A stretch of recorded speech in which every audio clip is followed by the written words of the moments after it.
Globalization includes many parts.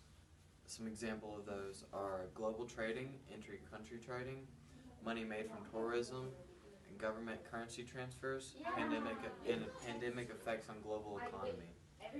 That being said, I'm going to talk about global trade right now with my buddy Hunter over there, and we're going to talk about how companies such as Microsoft started off from an inter-country trading and transferred out to global trading. Alright, can you tell me more about Microsoft? Alright, Microsoft. Microsoft is probably the most popular and most used form of technology. So it started over there? Yeah, Around started near the Pacific coast of the U.S. and then throughout the years, once it started. So did it start transferring through the U.S.? Like, did it? Yeah, it started transferring, and nowadays you have a majority of the computers that have Microsoft built into them, like Windows 10, you have Windows 7. I mean, you have everything, and you have Microsoft Word to just make work easier. And after it went through the whole United States and it was done inter-trading, it's like over the whole United States. Now what happened to it? Now I guess global trade happened, and I guess just more. I guess. Are you trying to say it transferred over into different continents and countries? Started getting out more? Yeah, basically. Well, I'm just guessing the biggest nations other than the U.S. just kind of wanted to add it to just make work easier for them. So it transferred over to the bigger nations such as China and other stuff first, and then it transferred into smaller countries, right? So we're basically saying that global trade starts off as an inter-country thing, and then it transfers over to the bigger countries, then starts to go to smaller, less dominant countries. That's a wrap for global trade. Globalization. We're going to talk about what happens when jobs disappear. Hunter, please come back again, since we love having you on the show. Well, thank you. Okay. So, what happens when job disappears? How does that affect the economy? Well, I would say that if jobs disappear, then you got no one working, you got no money, you got no supply and demand, therefore you got nothing going for you. You got nowhere to live, you got no food, you have no clothes, you have nothing at all. And so that's going to, in terms, affect other businesses and corporations, because they're going to have less money to spend on other corporations because they have no paying job, and that's how it's going to impact that small local area, right? Yes, and it's going to devastate humanity. Humanity, that's a big word. Are you talking about like global proportions? That's gonna kill all of humanity if jobs disappear. I think you're going too far, Hunter. No, I think that's pretty accurate. I think it'll affect globally. I just don't think it's going to kill off all of humanity. No, I think it will.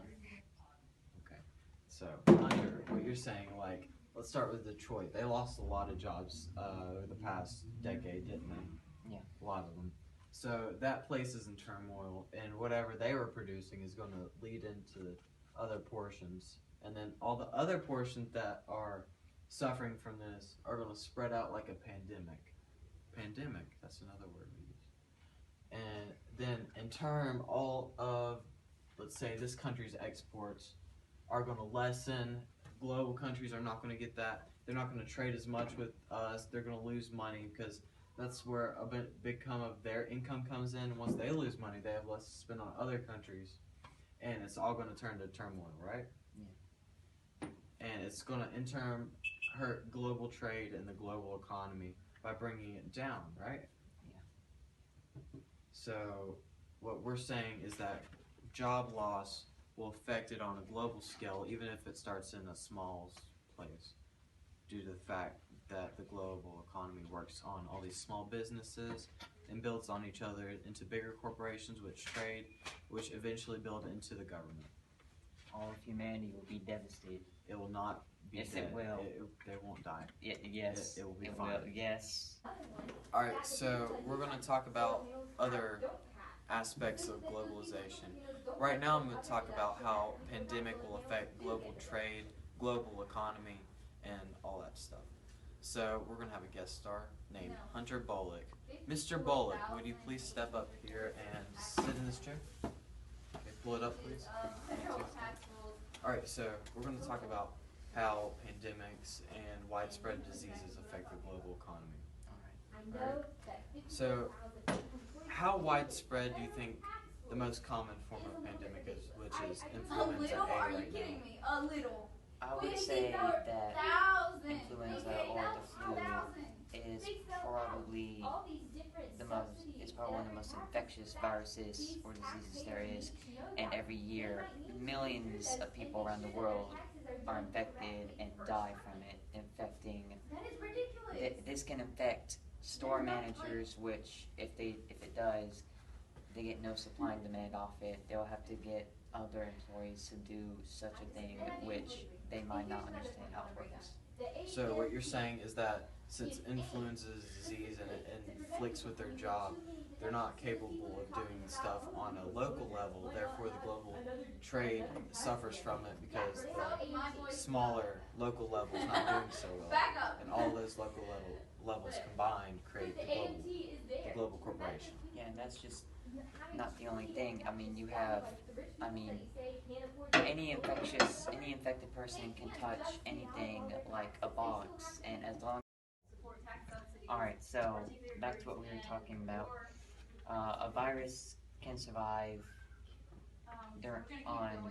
in any region and can survive on any substance as what it needs, like how influenza can be airborne or is airborne and can enter air conditioners through air, and it can be waterborne and can enter via the eyes, nose, or mouth and infect those that are basically helpers of global trade.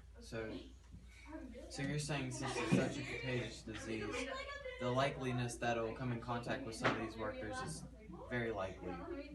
And it's going to affect global corporations because more people are going to be out, more people are going to die on the job, and more money is going to go to that. And plus, the medicine for these things is going to bring in a high demand, and it's going to need a high supply from companies, impacting global trade and to where medicines are shipped across the world, and the global economy is going to spike from that, but it's going to lower in other aspects, right?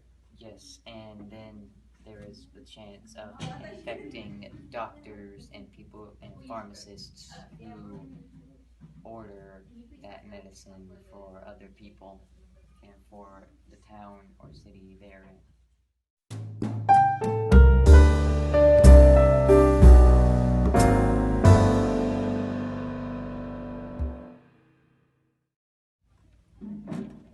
Are you rolling? Okay, so we are talking about globalization, and there are many key parts of globalization. Right now we're going to talk about global trade and how global trade is where companies... Oh, is it filming? Alright, so we just talked about globalization